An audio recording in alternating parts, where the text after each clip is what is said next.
This podcast contains mature language. Listener discretion is advised.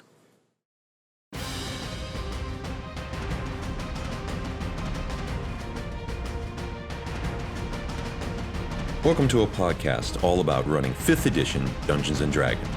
House of Crit would like to formally invite you to join us here, behind the screen. Hi guys, welcome back to BTS, Behind the Screen. I'm David. I'm Paul. I'm Eddie. Awesome. So, I want to ask a question about murder hobos.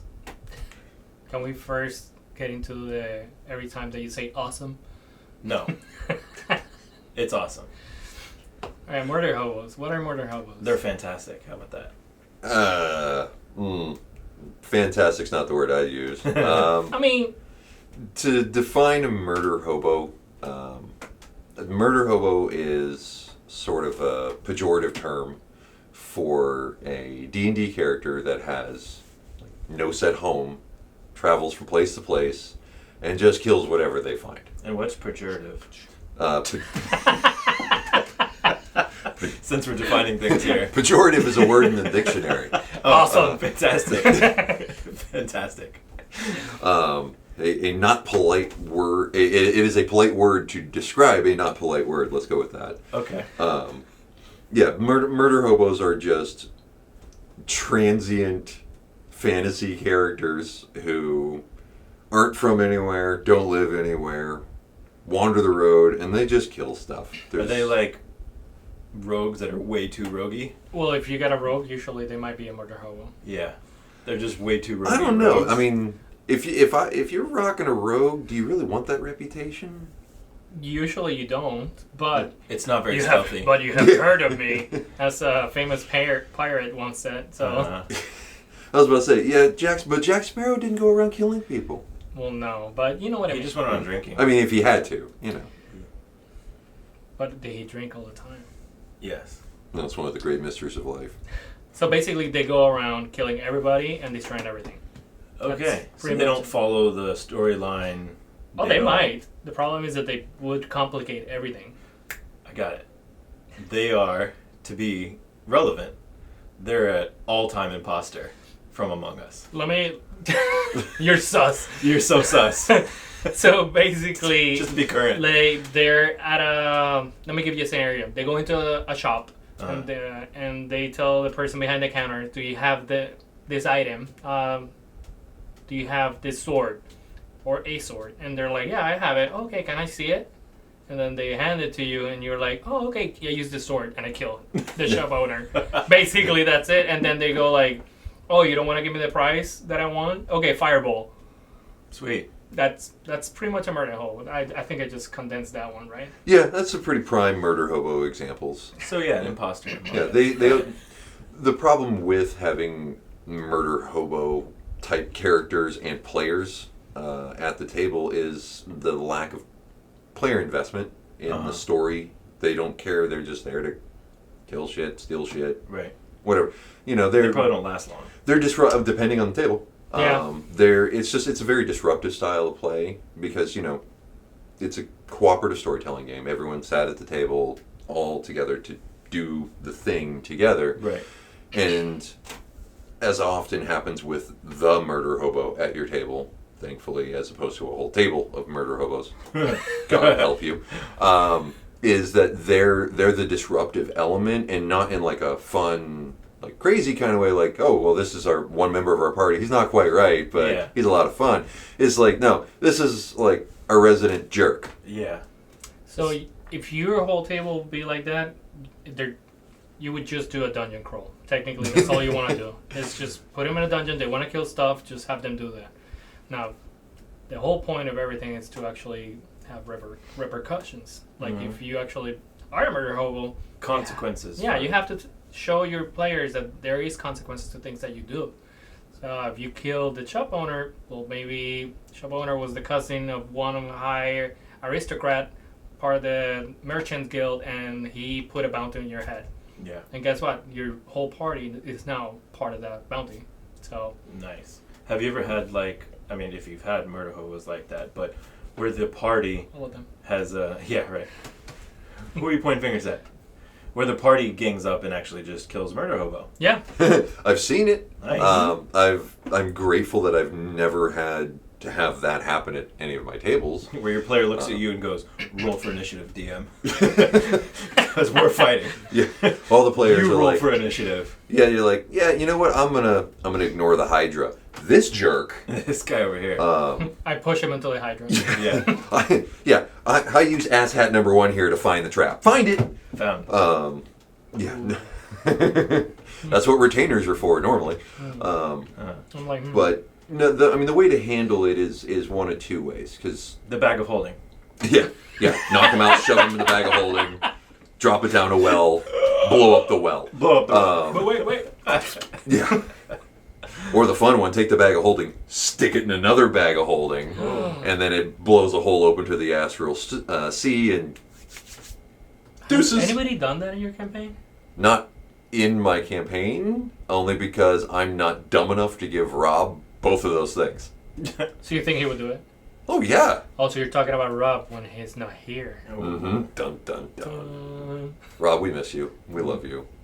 But yeah, no, I'm not crazy enough to do that because Rob is the mad scientist type of character. Like every campaign I've ever run, and he's the guy who pushes the limits, not in a negative way, like he's not sitting there trying to antagonize me, but he's trying to see like what crazy assortment of things could his character get into.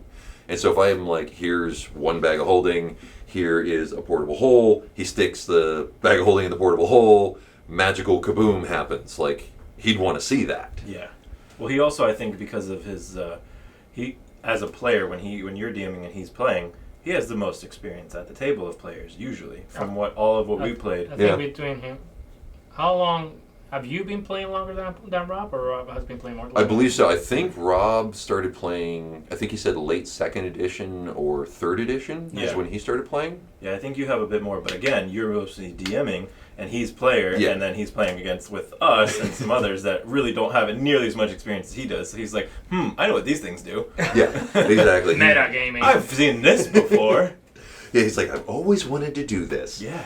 And now I'm on the play side, not the DM side. Yeah, and that's sort of the takeaway. If you have a player like Rob, is give them things to play with, because everyone shows up to the table with different wants. There is always the managing of the table psychology. Every player has a different want that they want to get out of the game. Rob likes the crazy, insane stuff, so give him something manageable but crazy and insane to play with. Eddie is the consummate role player at my table, so I give him character moments. I give him story hooks because that's what you show up for. You usually like to play something that knocks the shit out of whatever I throw at you, so I throw shit at you. This is what you guys are there. So you described me, and you ever seen that meme that's the cat and there's like PTSD right behind, like the images of the war? I just had that from the campaign. I'm like, Yeah. I lost some things back in the day. I may or may not be the cause of his 1,000-yard stare. Yeah. But to bring it back to murder hobos, if you have the one murder hobo and he's disrupting everybody else's fun, that is a problem at the table, because there is an unspoken rule in all role-playing games that it exists in board games, it exists in sports of any kind, that doesn't get mentioned a lot, and that's sportsmanship. A sense of fair play. You're not there to ruin the other player's fun. Even if what you want to do can be disruptive, it's like channel that into something that could be beneficial or at least entertaining for the other players, as opposed to just, I want to blow everything up, and everyone's like, well, we were trying to do a thing. Yeah. You blew it up. I wanted to build that. we were trying to buy potions, and you blew up the shopkeeper. Exactly, and now the guards are chasing us. So, if you have to kind of nudge that player into better sportsmanship, then, like you said, there are consequences to actions, and one of the main jobs of a DM is to ensure there are ramifications to the player's actions. The ramifications could be positive. You completed the task. You have a positive reputation now, so the people in town act more favorably to you. That's a ramification. You went in, you randomly murdered a bunch of people and ran off into the woods. They might send some guards after you. Also ramifications. You just gave me an idea. A squad of wizards. There could be Buff wizards. muscle wizards. They cast Like fist. Fireball. Oh. Fire fist. Monks. Fire fist monks. Yeah, I mean, that's the thing. Style that into your game, because your murder hobo character may want to be known as like this dastardly character in the gaming world that people come after. They may be wanting that challenge, and that's fine. You can totally incorporate that stuff, but that's a conversation to have like away from the table with that one player. You'd be like, hey, I'm really trying to make the best game possible here for everybody, and I noticed you really like doing this type of stuff. Like, do you want me to feed you certain things? Like, do you want a chew toy? Because you seem to be chomping at the bit for something, and I'm happy to serve up what you're wanting, but help me out a little bit here so you don't just start tearing chunks out of what I've been building for everybody else. Well, for you, it's World of Warcraft. Bringing it back again. Yeah. PvP. Yeah. That's one of the things that you actually love to go from, like, right across the way. There's a path, and you just like, okay, I'm gonna try to kick this guy, and suddenly he's 30 levels above you, and we're left behind again. Yeah, or for the OG players, the having a ceremony for one of your fellow, and then the horde shows up, and nobody's armed. And I don't know. I don't know what you're talking about, right? I don't know anything about that. I've always horde, so I don't know what you're talking about. Yeah, I was about to say, exactly, yeah. No idea what you're Horde? talking about. For the horde. For the horde. Yeah. I'm horde too. You didn't throw a high five my way, but okay. Well, you were just talking as if you were there. No, there was a really great video that went viral when they tried out Oh, the I ceremony. saw that. Yeah, and then the group of horde. So that's a great example of murder hobos. Yeah, just trolls. It seems like it. They just roll in and They just hey, we're trying to do a thing over here. No, you're not. So it's only a ceremony for my actually dead friend. Yeah, they never saw us coming. I mean, anyways, but We weren't there. I wasn't. I know nothing. Uh-huh. Yeah, you try to throw those things into the game for those players. Again, so that they're not disruptive. A character that's kind of the typical type of character you like to play. If you were playing a character like rocks up in the town and like tries picking fights with like all the townsfolk, like, okay, this dude wants to play a dude who builds up a reputation of being a badass. Okay. As the DM, like, if I was running that game, I'd make a point of having a fighting pit in a town somewhere, because like this player's gonna make one way or the other. At least I can keep the brakes on what's going on. You can even make it as he gets an invitation because they heard about him. Hey, I'm a gentle badass. Exactly. After the first town they rock up in, and they have some, not even a fighting pit, but like a back alley type of brawl where people are like gambling on the side. That sounds like a lot of fun. But he makes a name for himself. You guys never got there. The next town over, now they got a real fighting pit, and now they've heard of him. Mm-hmm. Again, Cade, this is living vicariously through fantasy storytelling. Feed into those fantasies. They showed up to the table for a reason. Give them the reason. There should also be communication with that player, like away from the table in the group, sidebar, just to make sure that they understand what they're doing, and if they're doing it on purpose, then you can actually so that's how you want to play it. I'll cater to it if I can. Right. And if it's a person that's just being disruptive, like on the table, I kind of might not want him on my group. Yeah, at that point, I mean, as the DM and just as a fellow player in the game, if there's one person who's just always intentionally being a jerk, bye. Kick them out. Yeah. I mean, no one has a right to be at the gaming table. It's invitation only. The invitation can be rescinded. Right. As it is in all things in life, consent can be revoked at any time. Right. So, you got a jerk at your table, squash that. Get rid of it. Because they're crapping on everyone else's fun, not just making your life as a DM way more difficult than necessary. However, if you are in a situation where like you have a table of nothing but murder hobos, then you can play a totally different type of game. Just make sure you as the DM want to run that type of game. Mm-hmm. But you can, if you got a bunch of guys who want to play cutthroat characters, don't give a shit, just want to cause all kinds of mayhem, steal from comic books and movies. Run the Suicide Squad. Suicide Squad, Ocean's 11. Yeah. I mean, there's just some movies. There's a million movies out there about a group The Punisher. of assholes that the world at large wants to get rid of, and here's their one shot. And it's like, oh, okay, rip that off. One of the best things about being a DM is ripping stuff off, because it's your home game. Copyright's not a thing. Mm-hmm. Except for us. No, Well, we don't have a home game anymore, folks. You're welcome. Yeah, exactly. Well, let us know if you guys... We hear phone calls. You said copyrights are not a thing. Yeah, right. Well, let us know, guys, if you guys have ever had murder hobos at your table and how you guys have dealt with it, or if you enjoy running a DM game for a whole bunch of murder hobos, like some of us. So let us know. We'd love to hear about it.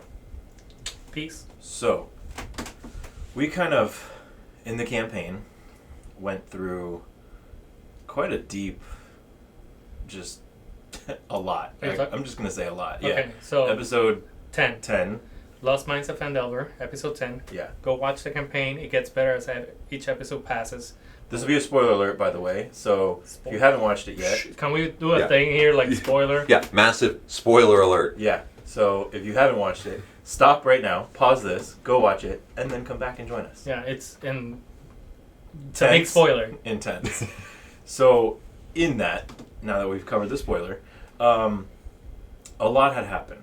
And, I mean, my character, whether he died or didn't, he's no longer with us. And He's in a better place. So, okay, Maybe. let's break it down. Paul, give us a small recap of what happened towards the end of episode 10. At the end of episode 10, the characters, the heroes of our story, decided to launch an assault in a room in the dungeon they were exploring that had 3 bugbears in it. Don't forget the goblin. And there was a goblin in there. Not anymore. I mean, yes. I don't know, you guys No, ever we find don't out what happened to the goblin? Yeah, that's true. But try as you might, you guys were overpowered.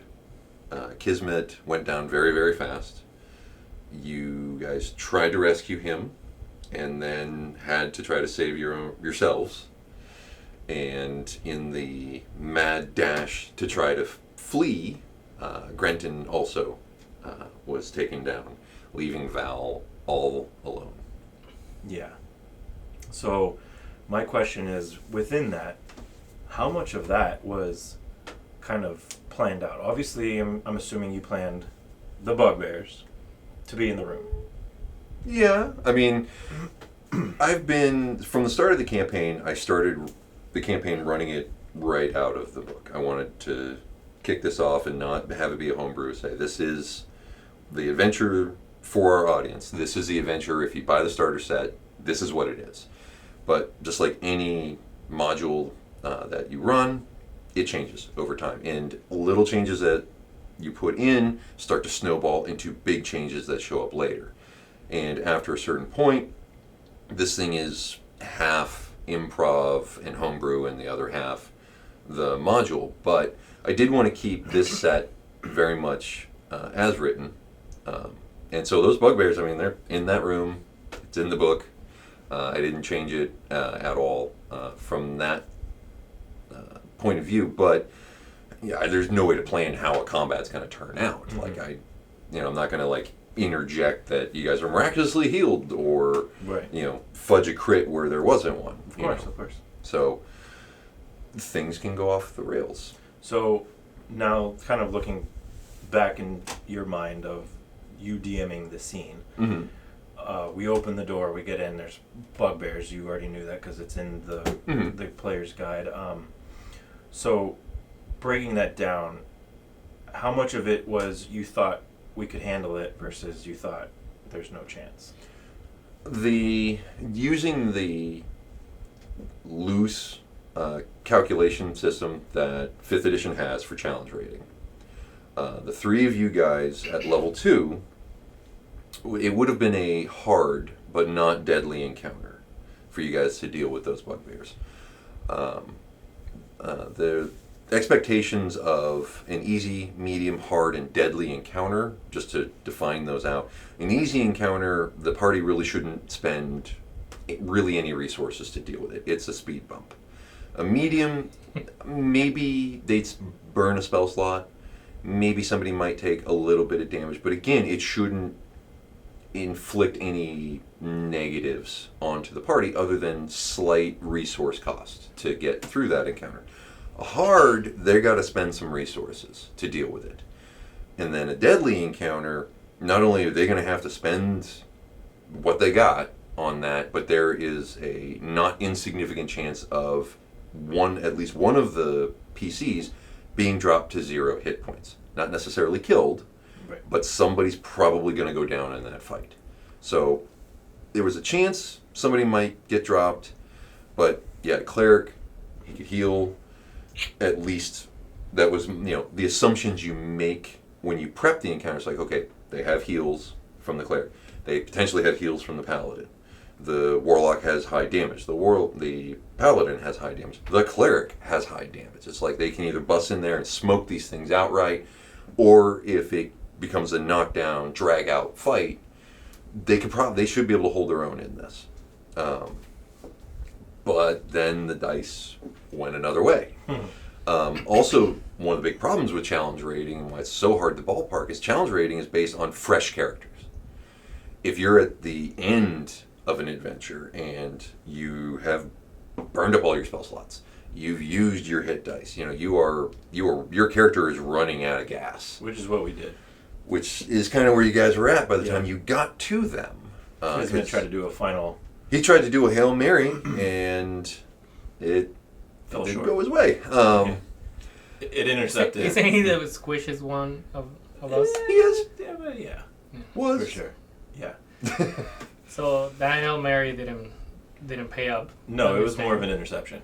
Yeah. The other team intercepted the ball and ran all over us. That's football for some listeners. So it's kind of like, he went straight to the middle of the room, attempted to actually take everybody as low as possible in one hit, did not do it, tried to back out, and in the process gets knocked out, and then the only other person that he was knocked out in front of was Grenton, and Grenton tries to pick him up. I'm like, he knows what I'm already like, let's go. And as we were running towards the outside, he had to drop Kismet. Then Grenton falls right in front of me as we're attempting to flee, and I attempt to actually call to my god Timora, and it just didn't work out. Yeah, Seemed hard for you. you calling out to the god. This when you're the DM, you're playing everything in the game that isn't the players. So, you're the monsters, you're the environment, you're the NPCs, you're also the gods. And the thing is, how many times would it be fair, at least to my way of thinking, how many times would a deity continually interject? That is literally Deus Ex Machina, literally God coming out of the machine to poke the situation and steer it in a direction. Boop! Yeah. So, and especially too, the tenets of the god that Val was not servant of, but a firm believer in. One of Timora's tenets is take your fate into your own hands. Effectively, be the change you want to see in the world type of thing. And so it's like this is on you at this point. And I literally did that. That's a great way to put it, that your god ignored you. Well, she basically told me, make your own fate. I rolled the coin. Flipped it. I rolled it. Thinking of dices. So I flipped the coin and I let fate decide what was going to happen with in the campaign. Either I kept fleeing and left my brother that's been taking care of me my whole life, or I died with them right there. It was in a heroic battle, and it kind of worked out that it's just I left him. Mm-hmm.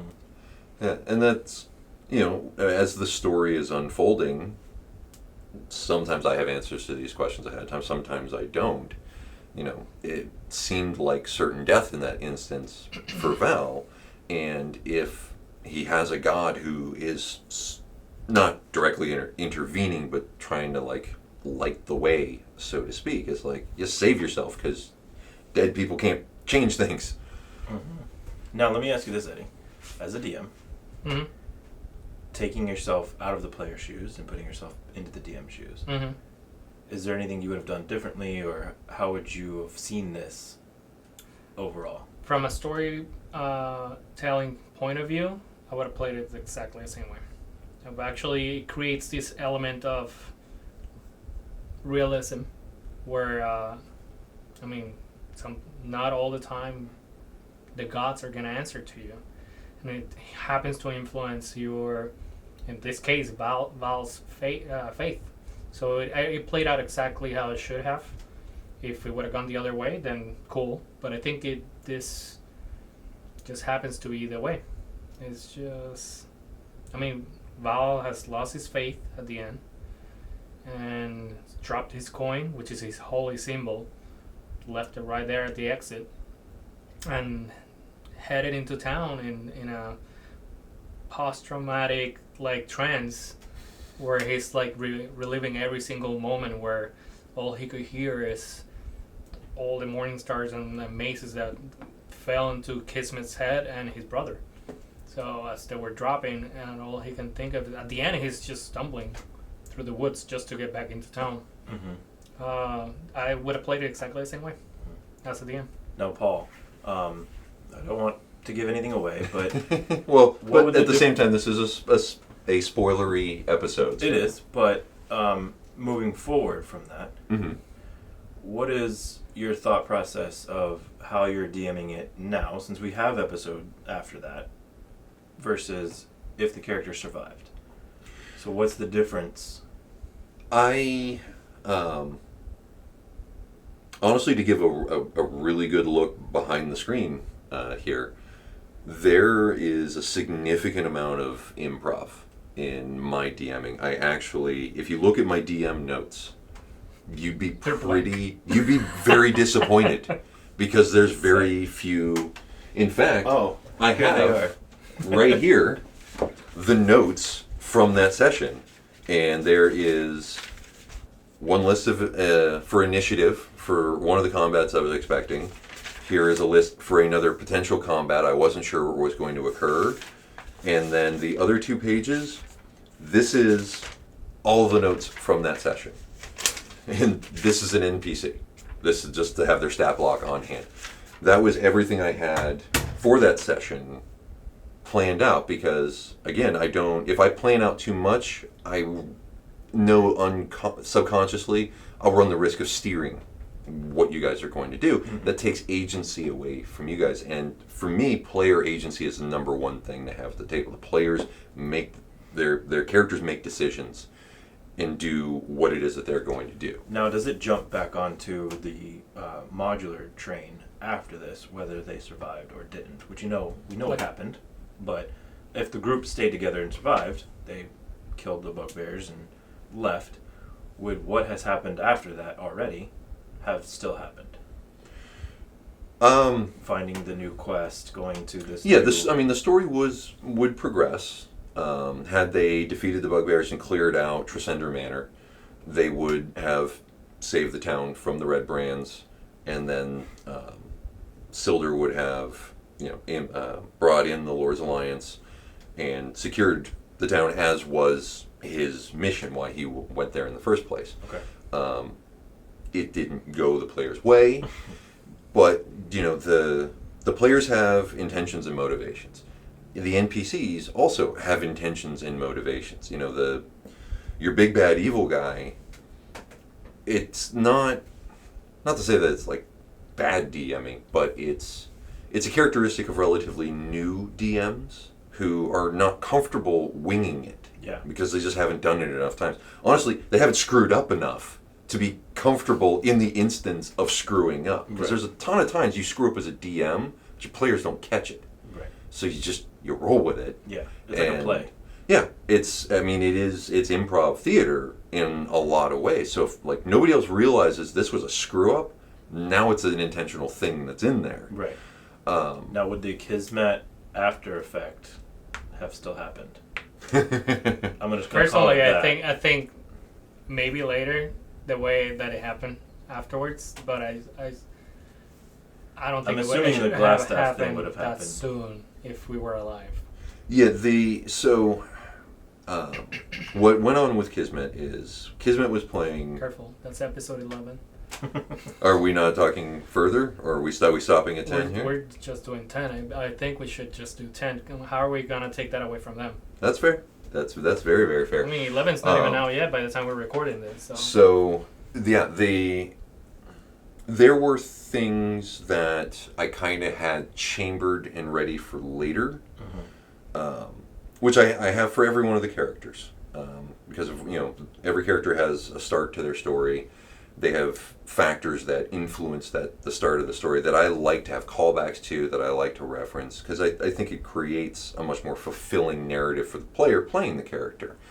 And if a character doesn't make it to what we're hoping is going to be that ending, there's no reason not to bring those callbacks still back into play, because everyone at the table still saw those drips and drabs of what was going on.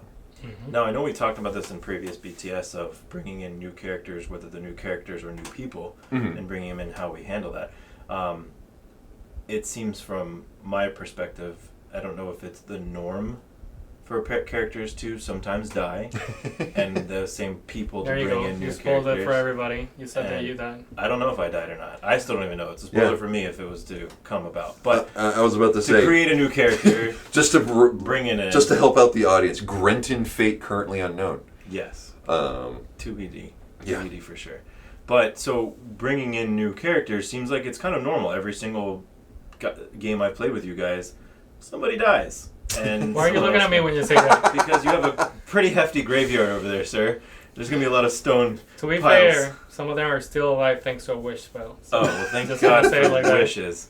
and it's one of my favorite too. But yeah, so is that the norm? I mean, it seems like it adds a good aspect, bringing in fresh characters, and so with what we have going on of our gameplay, it seems like it could have been a good norm, whether it happened right now or it happened a little bit down the future.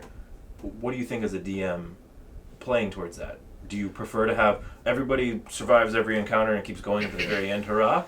Or Well, it depends on... fresh characters coming in? Depends on your table. I was about to say, you want to take this one first? Go ahead. So when I run my campaigns, it's more about like, let's give him fun. And so, not to say that Paul doesn't give us fun, it's just... I was about to say, What the wait a heck? minute. No, What, world? like... Yeah, That back was like that. a stab. Yeah, back that bus off me for a second, man. So, it's a lot of like strange, difficult situations where you actually succeed quite often, or you get certain items or anything.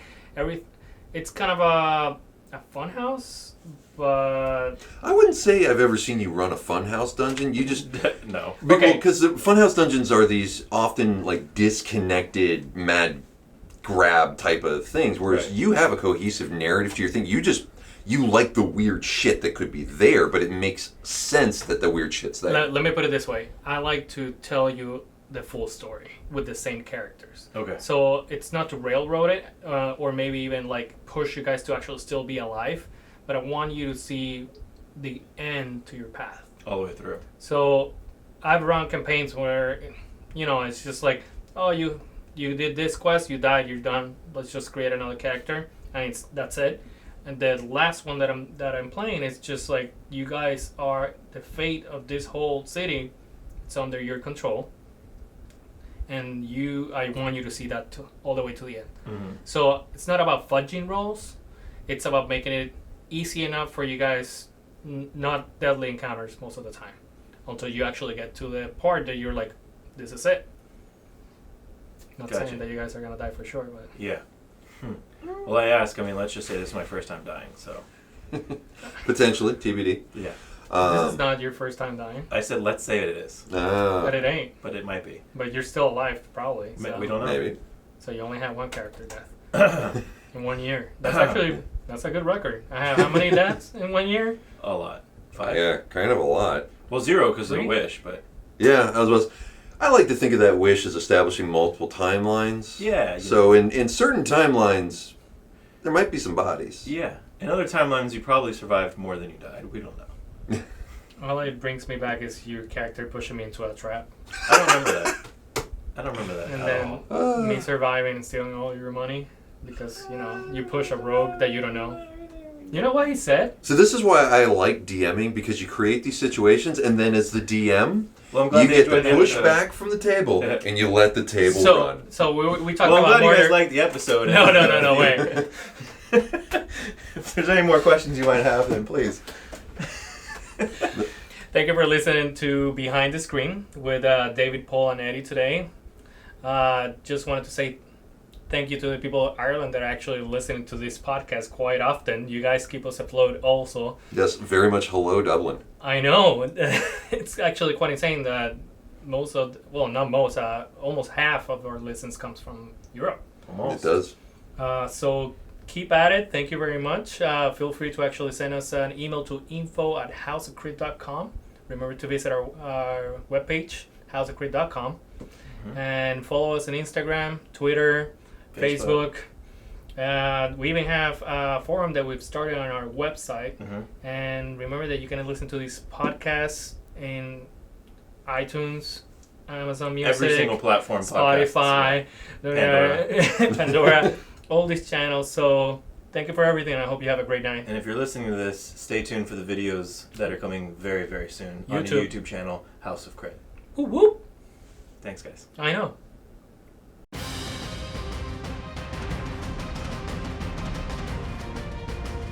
Thank you for listening to Behind the Screen.